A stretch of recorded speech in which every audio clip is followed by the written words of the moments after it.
We must publish more as people. It's very, very important that we do that. We don't have enough information out here. That's very important, and we need solid information out here. We as a people must read also beyond our African-centered books. Some people are getting caught up in reading black-only books, or books written only by black authors. I warn you, that can limit your perception. We're writing as much as we can. Other people are writing as much as they can.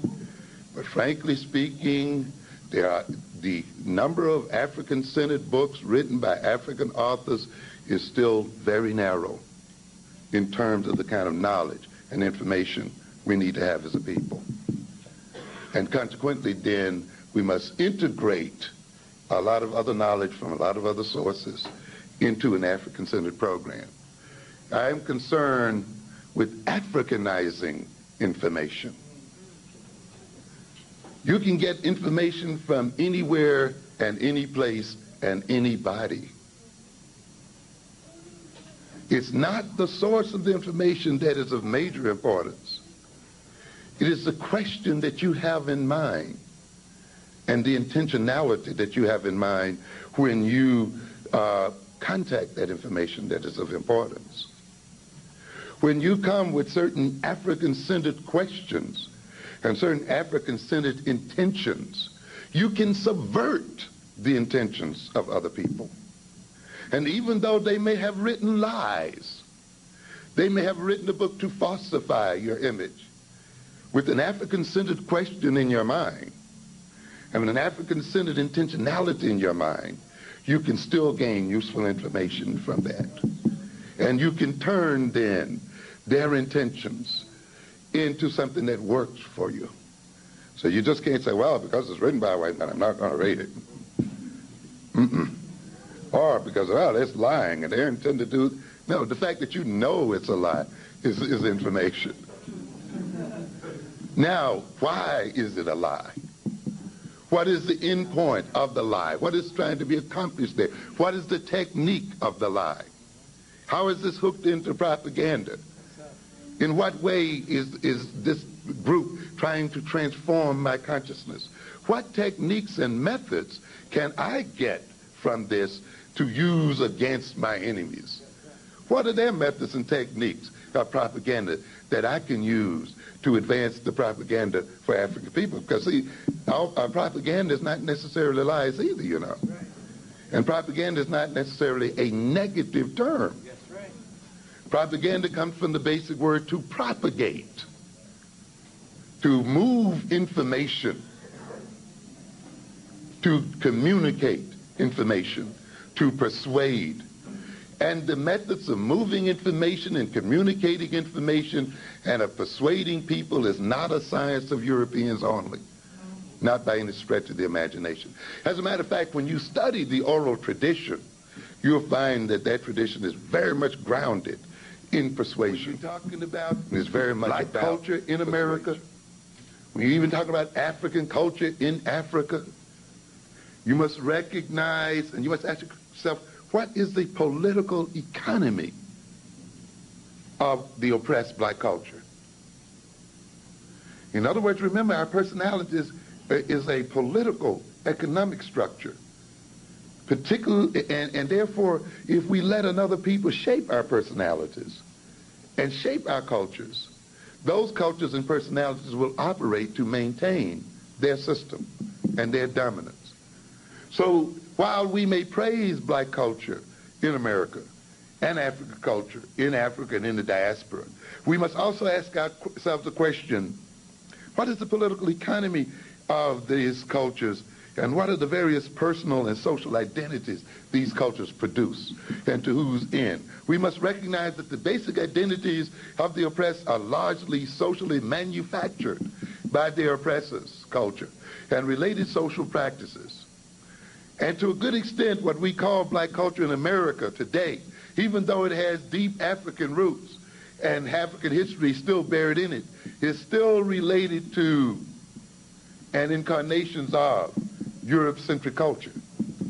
And we've got to recognize this and deal with it. We just can't praise it unabashedly. We must look at the degree to which what we see as black culture today is an instrumentality of European culture. And I mean this in the real sense, and an instrumentality of European power, to the point of where African men and women actually fight in combat for European interests. You see, because of the way we have defined ourselves as men and women, and even as the way we have sought to try to define black culture in America. You see, and now we have our own people on the soil of Africa. And now we have a man, Colin Powell, plotting out and designing the program for Europeans to maintain dominance over African people. Yes, because we've defined our Africanness in a peculiar way. Black male identity is hooked into this thing as well, which is one reason why we have a lot of problems today. The reclamation of our male youth and our female youth requires an appropriate, thorough, pragmatic, critical analysis, cultural analysis of the deculturation and reculturation of African Americans and their social products as represented by black male identities and female identities. It's not enough for us to show how we were decultured during the diaspora and slavery and so forth. It's very important for us to understand how we were recultured and reorganized. We are not uncultured simply because we don't have African culture. You see, we have been recultured and rearranged and restructured. You see, and we must understand in depth how that restructuring took place and how it expresses itself in us and in the way we relate to each other. You see, because it is this reculturation ultimately that we must do what? We must reconstruct. We must tear down. We must remove outside of ourselves. So it's not enough to say what we have been missing as a people, or how African culture taken away from our people, but we must come to understand how we have been newly created by another people. And how does that new creation, under their power, represents itself in our personalities and in our social lives, in the way we think, in the way we behave, in the way we perceive the world, in the way we relate to each other and the whole bit. Because it's with that understanding that you design an educational curriculum for African children. You see, you're not just going to teach them history and culture. You're not just going to raise their self-esteem. That's just the beginning. You got to say, because you can feel good and still be Eurocentric, you know. And you can have high self-esteem and still be Eurocentric as well, you know. Yeah, so there's a whole nother process going on. This is why the multicultural curriculum is not sufficient. It is not just a matter of teaching us to respect other people's culture and to look at and accept cultural differences. African people are in a process of reculturation and a process of reconstruction as a people. You see, it's not a situation where the Chinese say, well, you didn't teach my culture in the schools, even though my culture has maintained continuity for the last 10,000 years. You see, and even though I still speak Chinese, I still eat Chinese food, I still buy from Chinese restaurants, I still do almost everything Chinese. Now I just want you to respect my culture. But that's not where the African people are. You have a cultural discontinuity. You have cultural trauma. Yes, you have a whole reconstruction to undergo. And therefore, a little Pollyanna multicultural education cannot meet the needs of African people. Even African people on the continent are in a process of reconstruction and redesign. You understand? So no light course in dancing with other people and that kind of stuff is going to do what we need. Not at all. The reclamation of our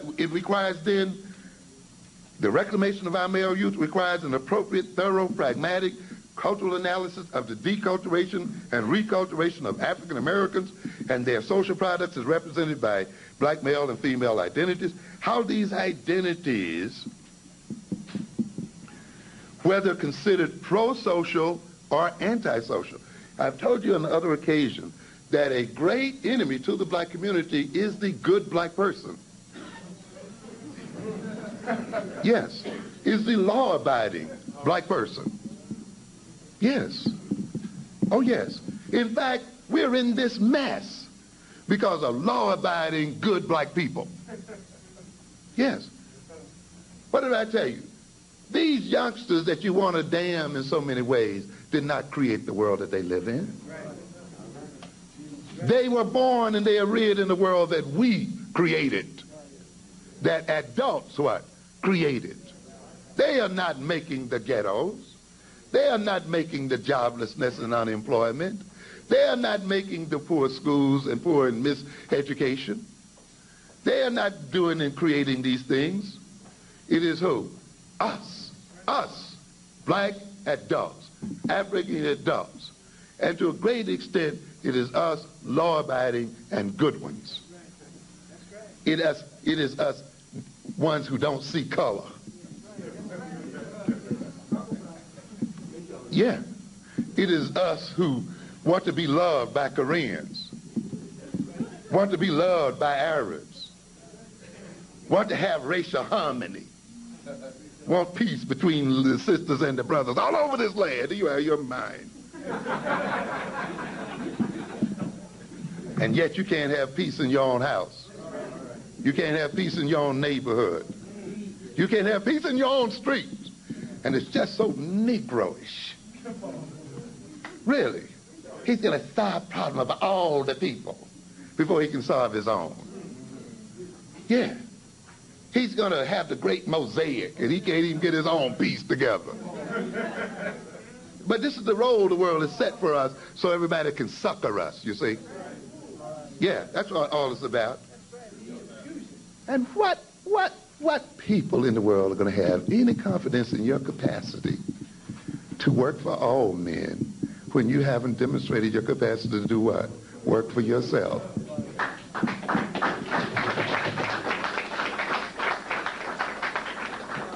I'm qualified to solve all men's problems. Solve your own problem, man. You haven't solved your problem yet.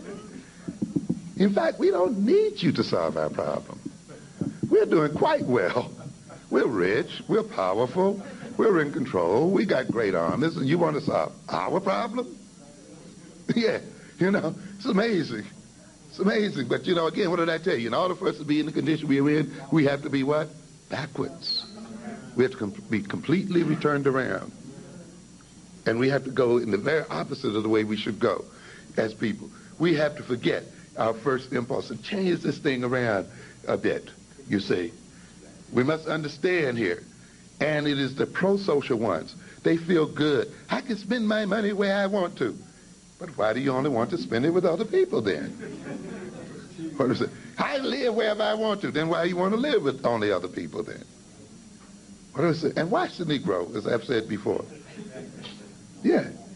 I'm free to buy where I want to, but he never feels free enough to buy from himself.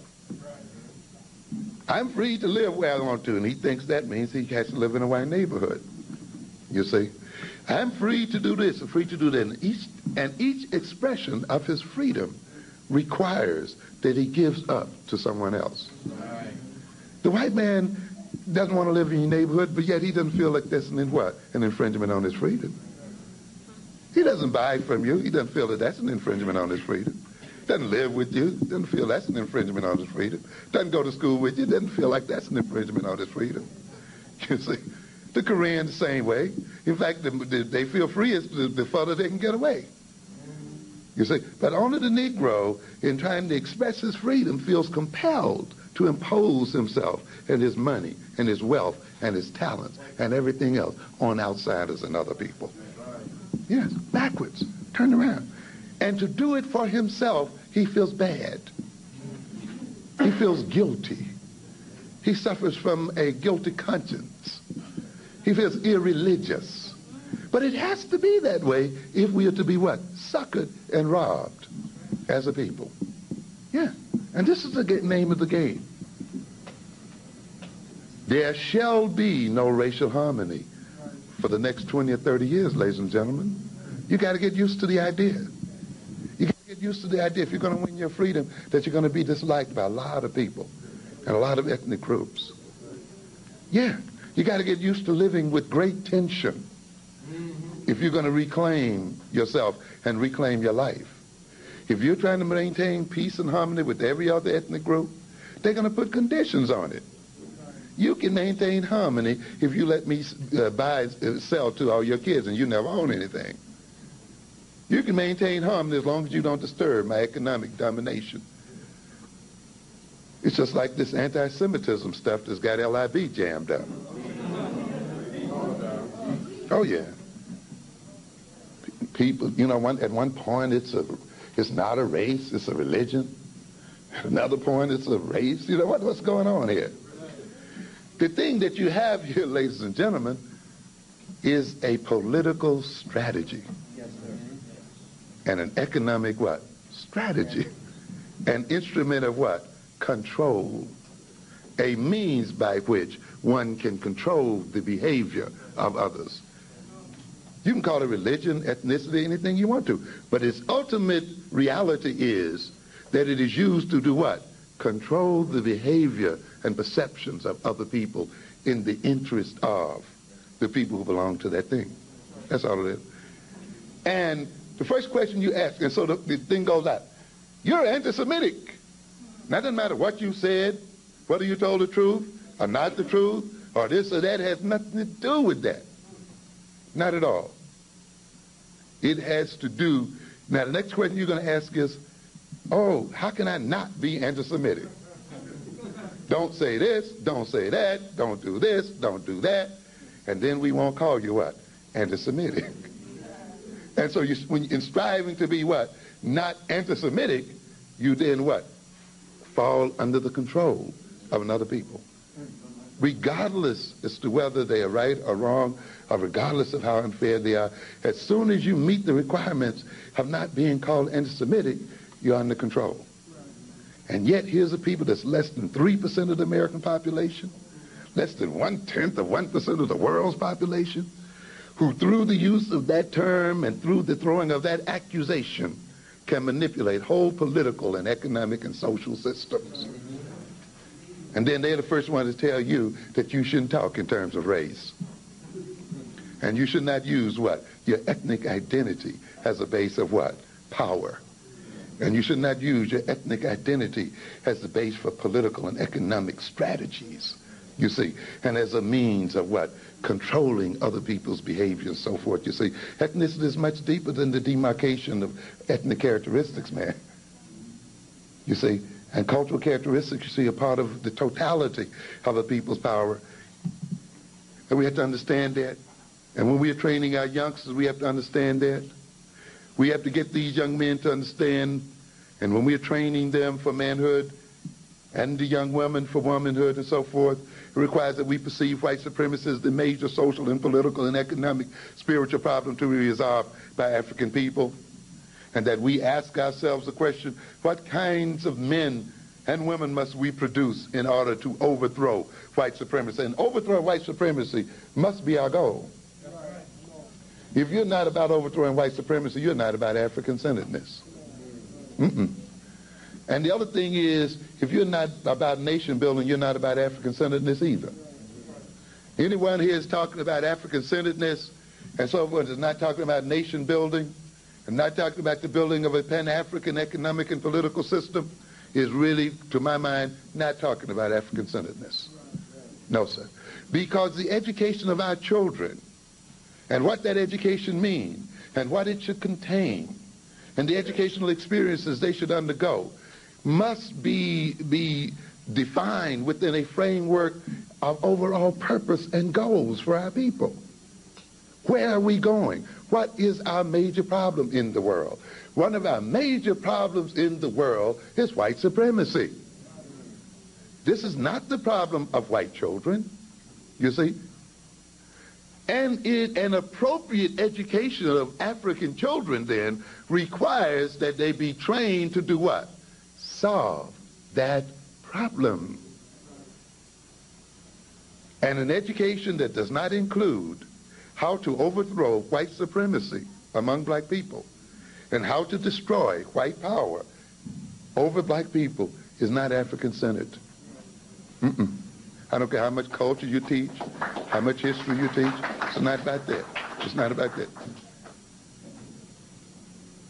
An education that is not about building a black nation and a nation within a nation and an African system of people cannot be an African-centered education. When you study economics and science and all of these other things, they must be studied within the frame of where you're going as a people and as a whole. You see? And their organization must be structured in terms of overall goals, national and international goals. When the United States has been challenged, white folk in the United States were challenged by the Japanese. They looked at what? Their educational system. And they are trying to transform their educational system and the educational experiences of their youngsters so that they can create in them the motivations and attitudes and relations that will make them possible to defend themselves against the growth of Asian power in the world. They're not just teaching them ABC, 1, 2, 3, how to add accounts. All of this has to be integrated under a national goal. You see, we are doing business not only just because we want to go to work and come home and buy beer and look at football, but because doing business in this way and relating to each other this way and doing accounting in this way and so forth, allows us as a nation to protect our interests, to maintain our style of life, to maintain our freedom and independence, even though you as an individual think you are just going to work and coming home. You see? And think you're just drinking beer and looking at the football game. But frankly, if you look at the totality of the way the economic and political system operates, you're a part of a total system, and what you do is integrated in a system that is designed to act in the world. Now, we as African people then must lose our unconsciousness in this system. We must become conscious of ourselves as workers, as professionals, as this and that, and whatever we are, and be aware of how what we do is integrated and related to the whole of African people and to African ends and purposes.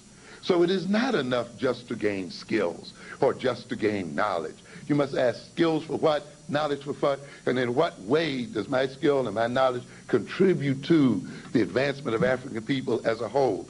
In what way can these skills be institutionalized and be built into the culture such that our culture expresses itself as power?